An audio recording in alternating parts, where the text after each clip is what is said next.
Hello, Mandie Grace Taylor, back again to start talking about equipment. And one of the things I want you to look at here is the audiogram, okay? And you see where speech is, volume required to hear. I need like, I think 40 or 50 decibels of amplification, okay? A normal person needs 10.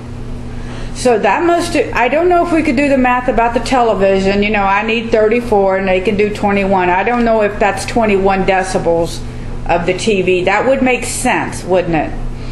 And it's interesting that I get it all the way up there to 34, 35, and I can hear them speak. Kind of interesting, isn't it? Thinking about the TV in the last episode.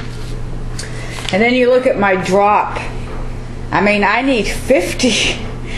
My sons and my children, they need 10, right?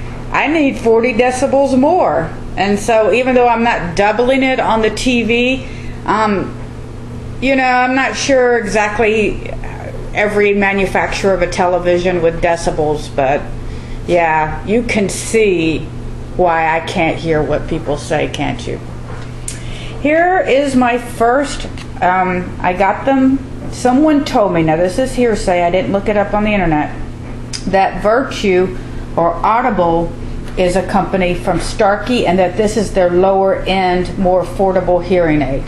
Okay, now that was an audiologist who didn't sell these to me.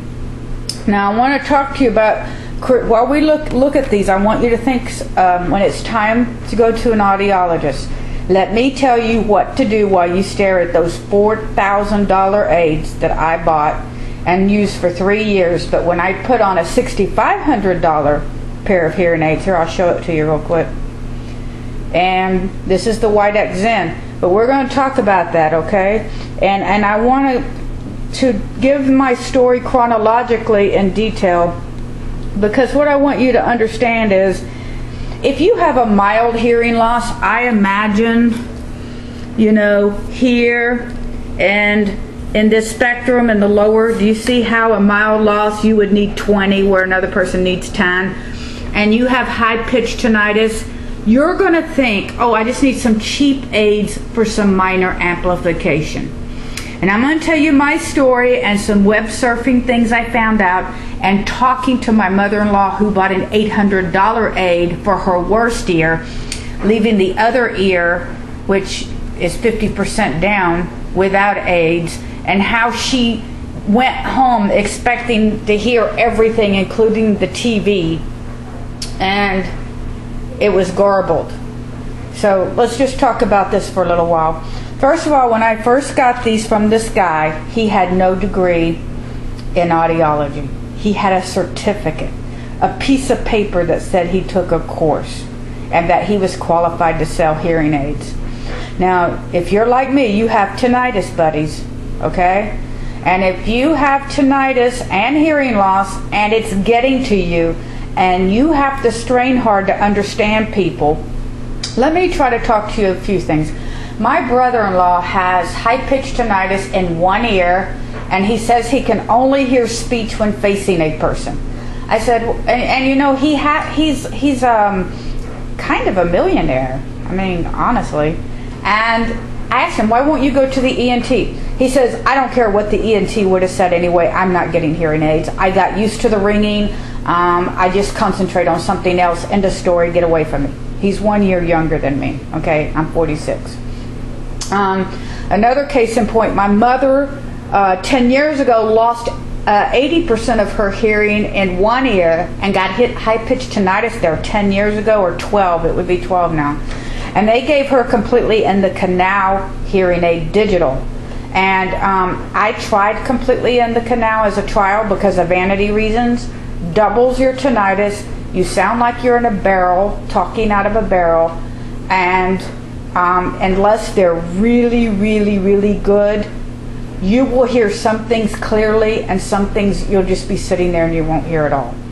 And any audiologist who knows anything about tinnitus, the minute you say, I don't want people to see them, give me the CICs completely in the canal, if they're worth their salt, they're going to look you in the face and tell you the truth. And they're going to tell you the truth is, your tinnitus is only going to get worse. Don't do it. Okay? Now, for those of you who got an audiogram that isn't so hot, it could be worse than mine, slightly better, or way better. If it's in that speech range, you see the speech range right there in the center of the audiogram where human speech is, it's going to be the first thing you lose. And the first thing you're going to do, unless you're looking in someone's face and facing them and doing a little lip reading, is you're going to just keep saying, what? Could you repeat that? Now let me also explain to something to you. The first thing you will lose is your ability to understand consonants like t and s. If someone says saint, you might think they said ain't.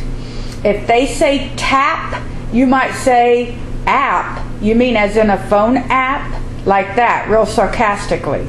And you know, it's not really funny anymore when you walk away and people are like, what is that person, deaf? Now, I can tell you that when I had these hearing aids on, I wear my hair shoulder length, so no one knew I had them on. I will tell you that these particular hearing aids that I got at a really cheap rate only went to here. So please come back to my next video so I can show you the new ones that I got. And I want to talk to you about a couple of other things before I go to that, to get you up to speed, okay? So please stay on my tinnitus channel and be patient with me because it'll be worth it. Bye.